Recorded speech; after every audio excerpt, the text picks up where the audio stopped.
Good morning and welcome to Deep Dives with New Perspectives. I'm Michael Bartlett.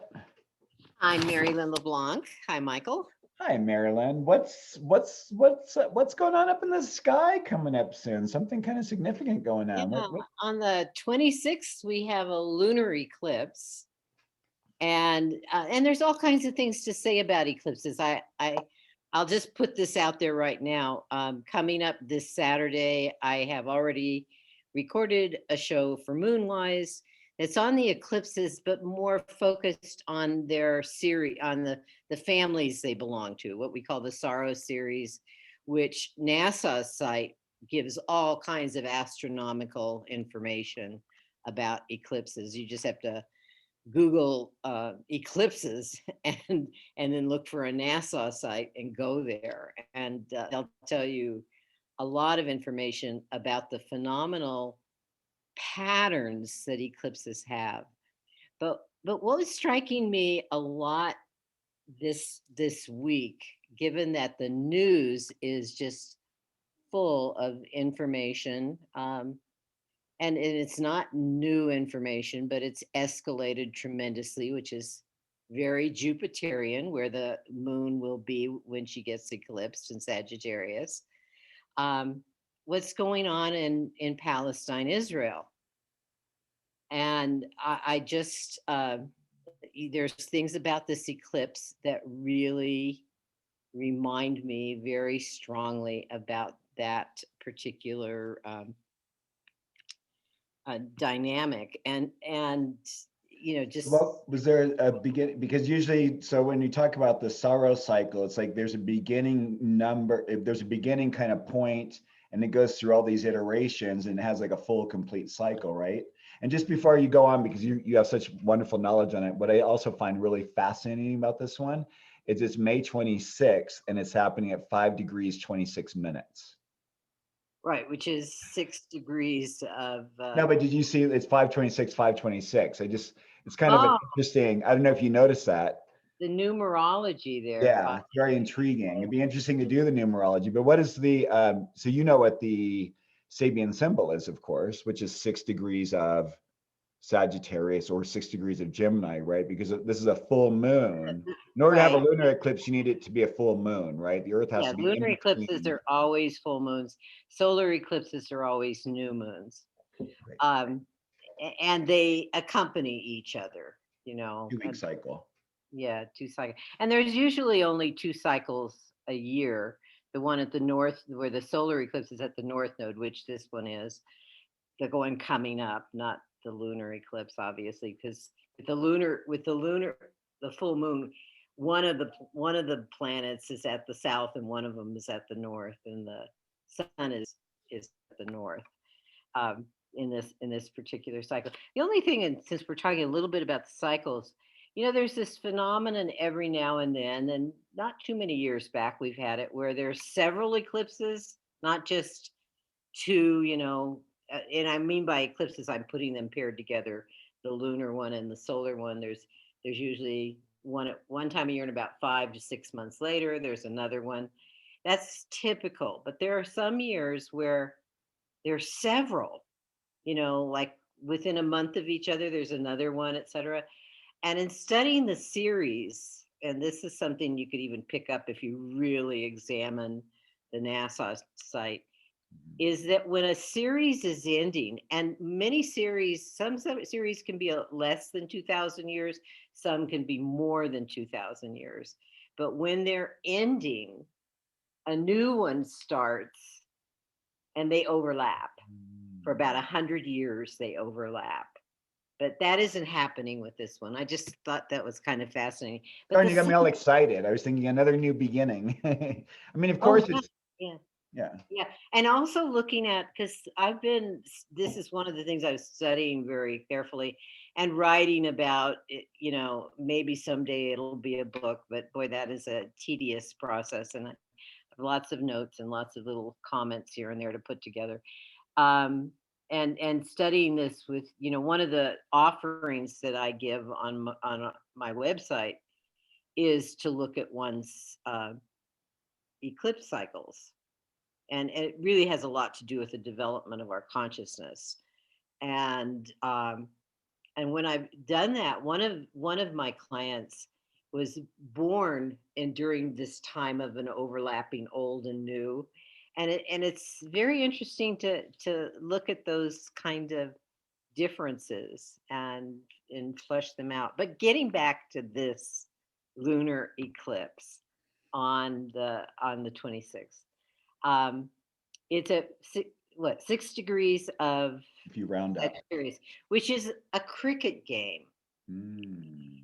And this goes to what I said, you can think about it in terms of playing to win, or how do the losers handle winning. But this is a metaphor. It's not necessarily about sports, although given what's happening with COVID and how the CDC is lifting certain guidelines, we've already been seeing, I'm not a sports spectator, but just from the news I know that there's been football games and basketball games, and one thing that clicked on my mind during those, apropos to the epidemic or pandemic, is that they're not wearing masks while they're playing, and how many of those players have gotten COVID. Not, I mean, some have, not very many. I mean, when we look at the big picture and statistically, the numbers aren't that high to be ultra concerned. Recently, there was this one team. I'm have to admit I'm bad at sports, but there's a one team where all of a sudden 6 members who were vaccinated all came down with it. They didn't have any bad symptoms. Was that I on want to the say news today? baseball. It's either baseball or football. Was that on the news today on the BBC? There Mm, was something. it's been within the last week. Oh, okay, because there was something I heard somewhere this morning on the things that I listened to. Um, Also, about some Sagittarius people is vaccinated who came down with exactly, and that's the thing. Yeah. but they didn't have enough information as to, looking at the vaccines, were they compromised in some way. So there's all this play with statistics, which with the numbers, and the numbers are voluminous, which is this is all the territory of Sagittarius.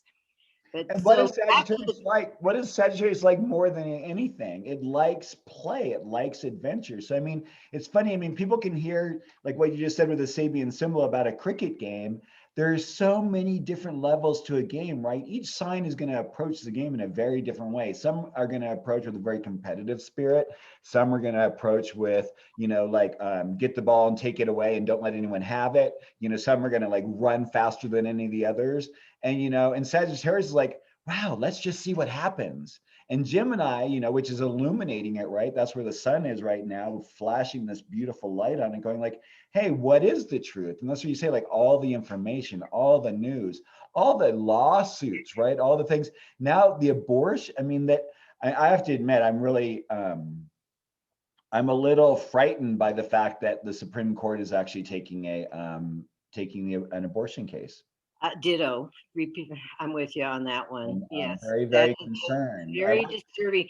Given this court, it's very disturbing. And one of the immediate things that came to mind, talking about legislation, which is a Sagittarius field, Exactly. is that our state, New Mexico, the place where you and I both live, this past legislative session in January, February through March, I believe, they got rid of that old bill that had to do with prohibiting abortion and making abortions legal in this state, because then you end up with the state rights thing, and it's also interesting where these are happening.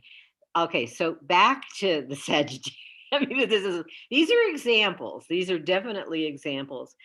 The What is windy, the twisty huge roads of Gemini and Sagittarius, right? You never know. It's 1,001 tales, right? 1,001 Arabian Nights. It's a story that breeds another story that breeds another story that breeds another story. Go, sorry. bingo, Arabian Nights? What's going on in Palestine, Israel? That is the cricket game is a metaphor for that. And what is so disturbing to me is that, I understand Biden's got a huge agenda and he doesn't want to get and I totally get that. However, he's not being, in my opinion, harsh enough with Netanyahu in terms of what they're doing. And this this particular battle has been going on for eons, but it's getting super emphasized as we're in the zone of this eclipse. And somehow or other, the rules of the game, eclipses bring up issues that are not fully attended to. Right. That and they put those issues in our face, personally and globally, universally. And so the issues become one of, with Sagittarius, we're talking about laws, we're talking about ethics, rights and wrongs. What are the guiding principles that we live by? I mean, is it right to kill another human being? And in what circumstances do you think it's right? There's some of us who think it's never right. I feel for soldiers who have been put in that place. And yeah, so this is kind of the biggest global thing for me. And actually, in early times when astrology was being used, the astrologers, and we are going back before the Common Era, would often look at eclipses in regard to the collective, not necessarily the individual. Looking at what's happening in my individual life versus the collective is something that has come to us more in the Common Era, and I'm well into the Common Era, which we are, than it was in early times. So you wanted to say something? Well, I mean, Gemini is on the opposite side, and what people don't kind of understand about Gemini, there's an element to it that is about equality.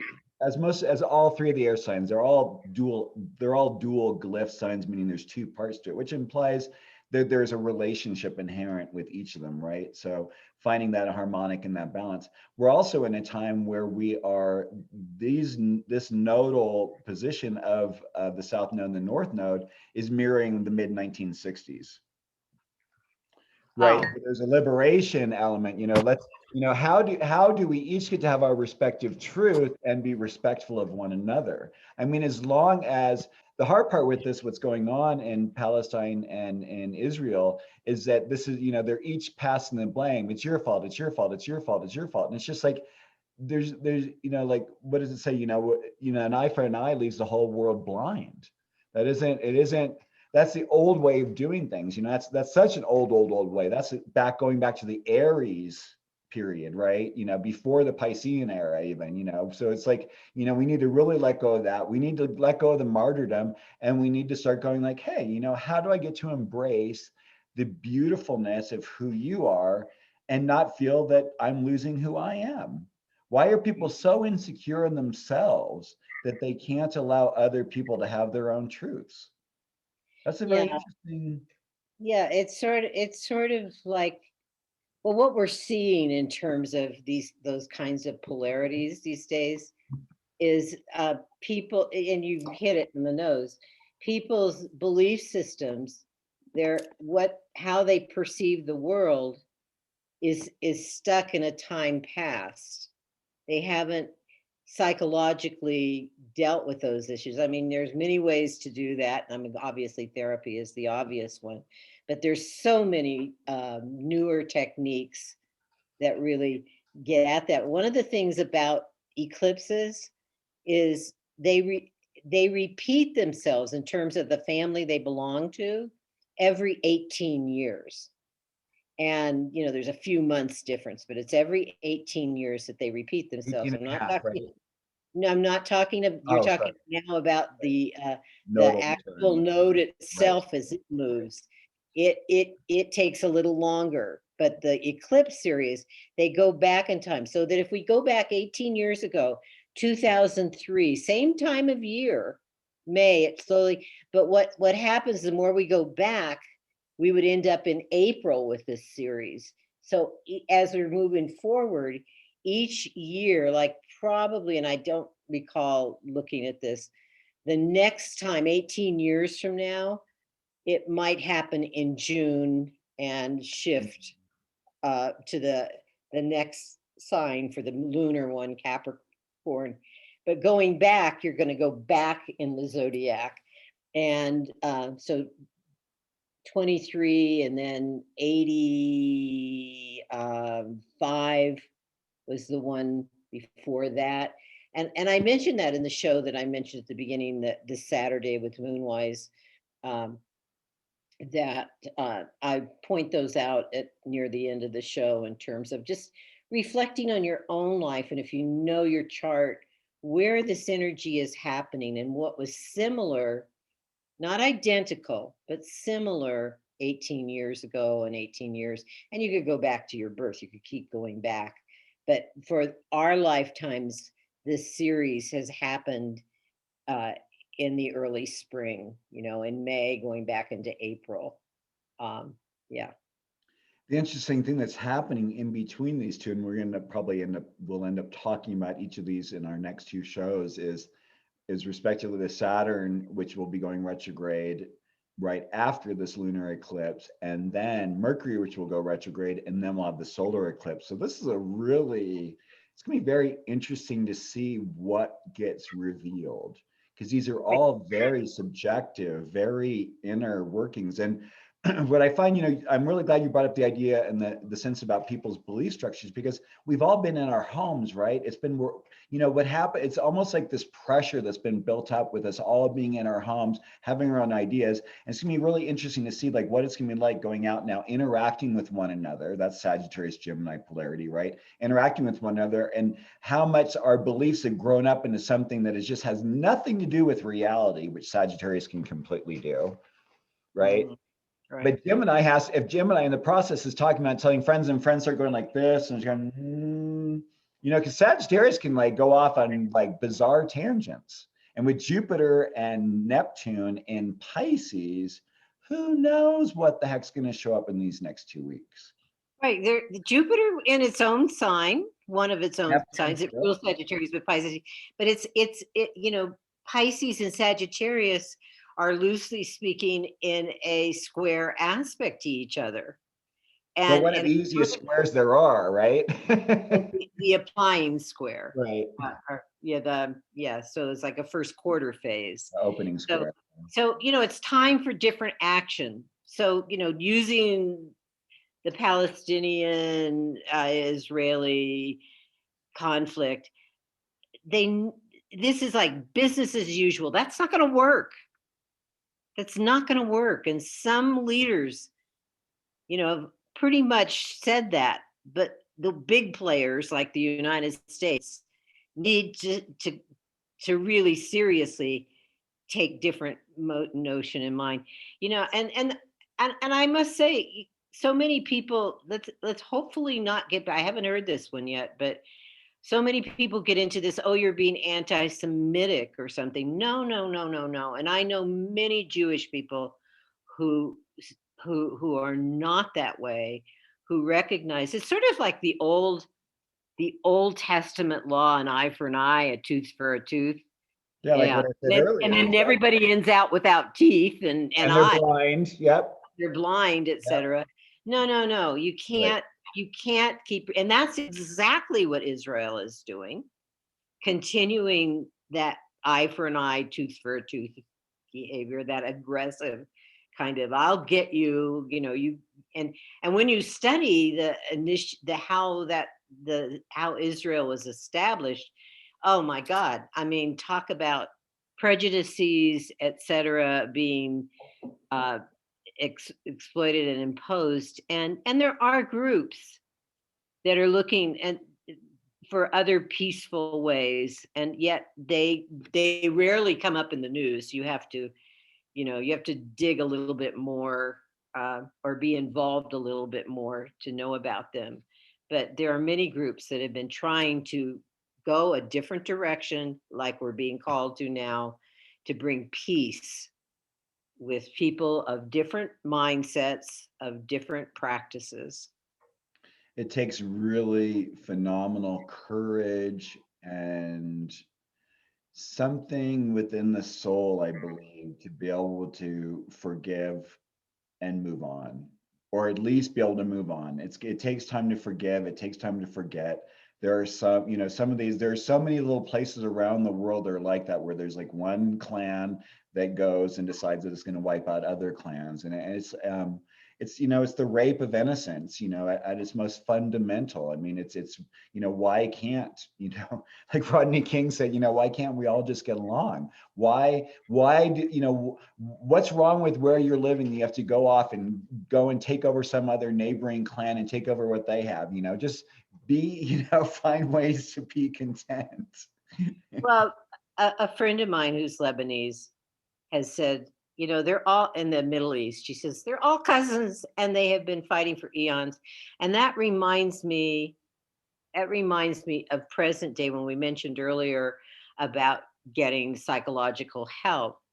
There are, there's EMF tapping, there's Yeah, there's core energetics, there's India. family constellations. Exactly. There are techniques that once you learn them, you can do them yourself and release that inner energy. I mean, I've been reading a lot of stories about family constellations lately, and some people have documented how these issues go back generations, and they're metaphorically connected, so they're not like always as obvious as one thinks they are. And that goes back to the metaphor that I was using, the war versus a cricket game. And by the way, the United States is a Sagittarius in the chart that I like to use, which is the Sibley chart for the Declaration of Independence, and also for the chart of the Constitution. Believe they both have Sagittarius rising, which makes us a very Sagittarian country. And what we see here is, and we talked about sports at the very beginning, which is a Sagittarian trait. It's like I've said this now for, I don't know, probably over almost 20 years. Politics in this country are being treated like a sports game. Good point. And you hear people say, "I hate those," and whatever team it is. I don't really know all their names because I'm not much of a sports spectator. I've gone to sports games. It's more being with people and enjoying that company and stuff. But Most when they get Aquarians into don't when hang they out in sports. Most Aquarians don't hang out watching sports games, I don't think. right. Well, but then it's sort of like this thing. I'm looking at people and I'm going like, "Why are you saying you hate this other people, especially since the teams trade players all the time?" I mean, it's nonsense. However, we've begun to treat politics the same way. Just as, the Republicans have ousted somebody who speaks common sense, and not ousted from the party, but ousted from the position. I mean, was this a game?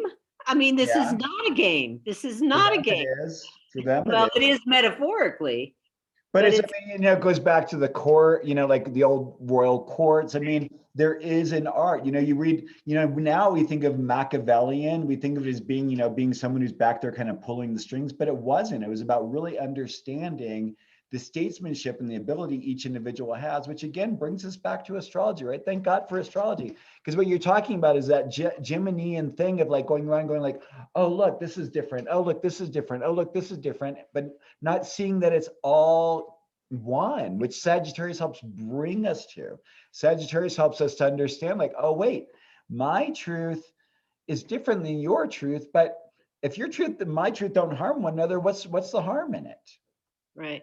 It's interesting you keep bringing up Gemini. At this full moon, the sun will be at 6 degrees Gemini, which is drilling for oil.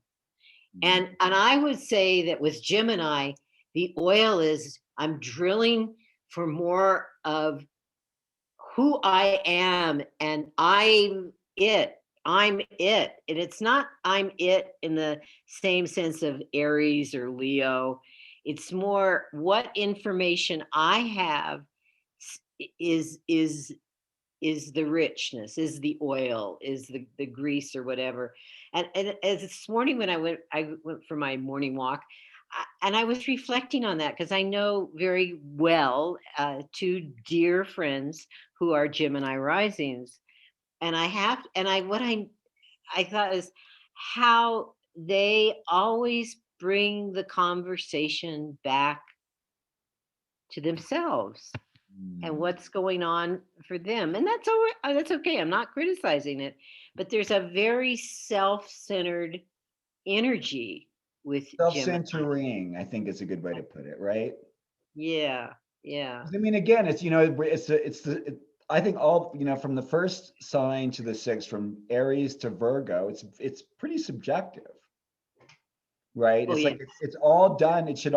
One should always consider those planets to always have like a me element to them, definitely. because that's what they're here to find out. And I mean, Gemini is like, oh, I'm me, but oh, you're you. I mean, like on the most fundamental level, right? It's like it's not, it's coming from that Taurus position where it's like it's all mine and I'm not going to share. And then it's like, oh, I have siblings.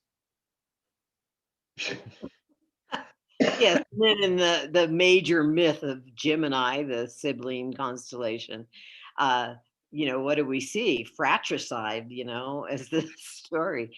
I mean, it's I not a want it all pleasant. back to mine again, right? Yeah, I want to right. be numero uno. No one else should get in the way, Yeah, how many families have seen, as the kids are growing up, have seen the fights and especially once the parents dark. pass away. Oh yeah, That's, yeah. I mean, that's why I just always advocate for individuals. I mean, I just think every individual should have, some sort of an estate plan if you have any kind of holdings, because there's, what they say, the ugliest times people come out, and here's Sagittarius and Gemini too, are weddings and funerals. That was what our family always said. That was always when the scenes would happen. Oh yeah, people show up and people ask and yeah, yeah, right. And the deservability, and also, it's very interesting, is this idea that where we have learned, especially here in the West, to equate our individual value with the value a parent leaves us, when it's really odd to even consider the fact that most parents can't really even see their children for who they are, because I don't know, I have a double Sagittarius mom. Every single thing I do is because of her. It's an extension of her. I mean, nothing that I've ever done in my life has to do with what I've done. It's because of the genes that I have from my mom or my dad. Right. Right. But I mean, you put that, the emphasis is more on externals, on money, land, property, whatever, stocks, whatever it is, as versus the fact that the biggest impact that our families, our parents have given us while they're alive as well as after they pass are the habits, attitudes, Morals. morals, beliefs that are instilled in us. Yep, true. And that is not universally recognized. And it's an inheritance that is actually, I think, one of the hardest to recognize within ourselves, because a lot of times I know when I'm working with people that say, oh, I'll say, well, why don't you do X, Y, or Z? They're like, oh, well, my mom or my dad would never allow that. And I go like this, and I look around, I'm like, I don't see your mom or dad here. And they're in their 50s or 60s. Mom and dad have been dead for years. I'm like, mom and dad are still ruling in your head. You have internalized mom and dad. And again, we see this in the chart too, right? Because one of the beautiful things about the chart, and what you're kind of alluding to, is the ways in which each generation is coming to resolve an aspect of the family patterning, right? We see that in the family constellation work, and understanding what our role is on a personal level within our family, as well as within our soul selves, because sometimes it's just like, oh, you know what, not my monkey, not my circus. I don't want to deal with that family anymore because it's so toxic. Well, what you've touched upon too is that the family is the core to our consciousness. Right. That that those people that go, "Oh, my mom and dad who are now deceased would not approve of it." I mean, we're still that child under their rule in the household. Boy, Until you learn to that face makes me that. appreciate my family. I mean, I've got things from my mother and father that I do not really want anymore in my life, or have already, some of them I've gotten rid of, some of them I haven't. And yet I have to be thankful because they never were the rulers. I mean, we That's I've an had that Aquarian trait. verified by friends. Your parents didn't care what the hell you did. Right, but that's almost, an Aquarian, I think, with us both being Aquarian suns and Scorpio moons, we, it's always one of these things where it's like we almost have to take anything that people give us, look at it, process it, and move it through. It's either ours or it's not, right? That's one of the things that we're really here to process. Some people, some signs, Cancer and Taurus, can really hold on to a lot of that family stuff, can really, and Scorpio too. But it's like one has to start differentiating. One has to start going, wow, you know what? My mom or dad wouldn't like that. But the truth is, I am a, fire sign rising and air sign rising, and this is what I'm drawn to do. So you know what? Allow yourself to do it. As long as it's not going to throw you in jail or it's going to harm anyone else. I believe the earth plane is here to experience and for us to expand our horizons. Hello, Sagittarius rising, right? Right. And I need to, you do, yes. I need to emphasize also, we're talking about families right now. Well, the cricket game could be your family. I Right. mean, did your family operate like a game? Mine did. What were the rules? Or was it a free for all? And how did that work out? Oh my God. I mean, gosh, we can go off on so many tangents, right? I mean, those of us who didn't want to play by the family rules or spoke out about, the pink elephant in the room that no one would speak to, or, all these different ways. And then learning how, like, I always love the story that you say, and I've kind of incorporated it sometimes when I've seen this happen with other clients, is like, this part where, oh, I see what happens when my sibling speaks out, so I'm not going to do that. Right. And it's an interesting thing where, at first there's a painful aspect to it, but there's another thing where I think it becomes an internal process of finding what that is. And I think through that internal process, it is much stronger, healthier, and is expressed without any question or any shakiness. You know what I mean? I do. Yeah. So, boy, these eclipses can take us into all kinds of drama where, what's the climax? What's the resolution? Because that's what we're really aiming for. And for some of us, the resolution might not come until the next eclipse, the one where the sun is at the moon's south node. Um, but because that people have asked this question, and it's commonly written about by astrologers who address the nodes and the eclipses, is that the conflicts that we're facing, and I could you go back to the Israeli one. Of course, this has been going on for eons, but there's these flare-ups, and we're in that one of those big flare-ups. This could go on for months or even longer, for that matter. But with our personal ones, often if we attend to them, they can be resolved in a couple months, maybe less, maybe more, but we need to attend to them. And they talk about the length of the time of the actual eclipse, like the actual minutes of the fullness of each eclipse being like the number of months it actually kind of affects. But, I really sense with what's going on with, leading in with the lunar eclipse, then Saturn going retrograde, Mercury going retrograde at the end of the month. There's already some other planet that's retrograde, one or two. I think it's really, this is not the time to be putting your foot forward. This is the time to really be reviewing, reconsidering, taking some time to see what it is that percolates.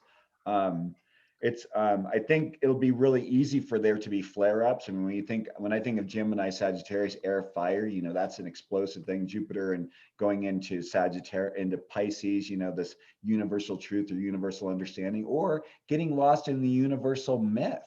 You know, along with the thing of going on in Palestine, you know, we have Black Lives Matters going on. We have a lot of other things that are about bringing awareness. If this thing with the abortion thing comes forward, you know, we're going to have 50% of our population going, wait a minute. Pluto's retrograde. Thank That's you. the other. I just looked at the ephemeris or whatever. But yeah, so there was something there that you just reminded me, and it flitted in my head and it flitted out of it, kind of um,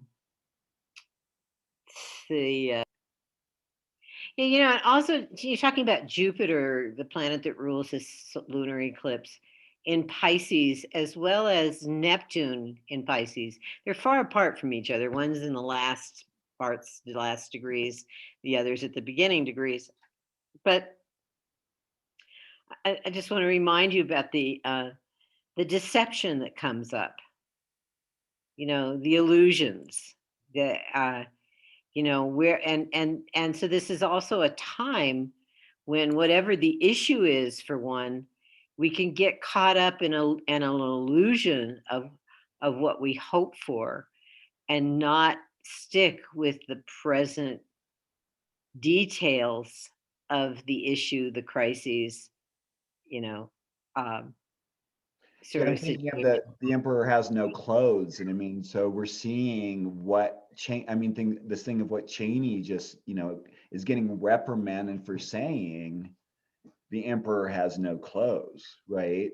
This is Right, the way right. we build the myth. This is the way we make sure that everyone is unified in our. This is how we have white supremacist belief structures. These things where people become absolute because they make it so.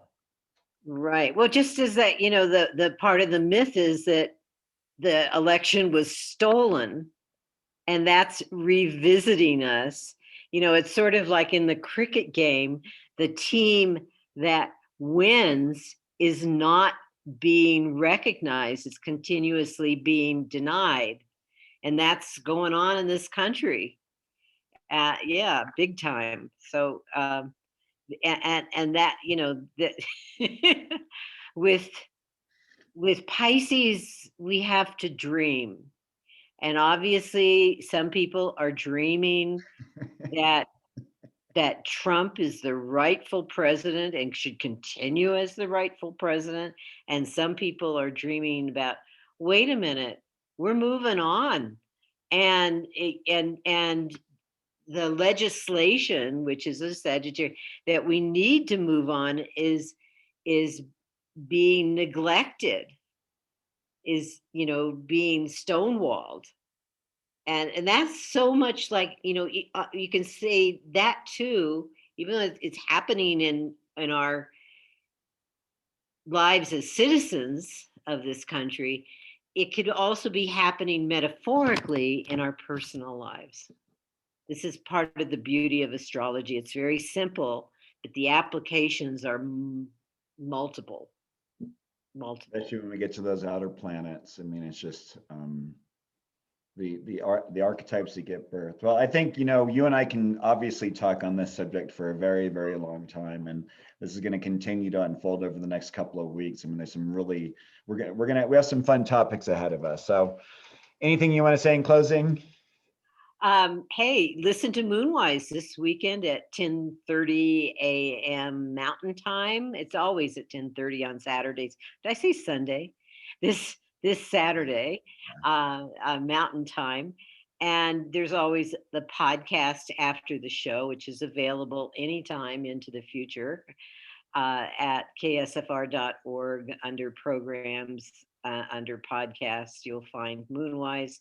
And I also provide a link to it on my website, moonwiseastrology.com, where you can find podcasts as well as the kind of work that I do as an astrologer and how to contact me, which is Merrylin LeBlanc at gmail.com or telephone 505-690-1878. Michael? People can find me at coremichael.com. That's CORE Michael.com. Thank you. If you like what we're saying here, please hit like, hit subscribe, share with your friends. Go out there and, you know, take it easy. It's going to be a very interesting week to see what gets revealed. check in next week. Have a great Yes. time. Bye for now.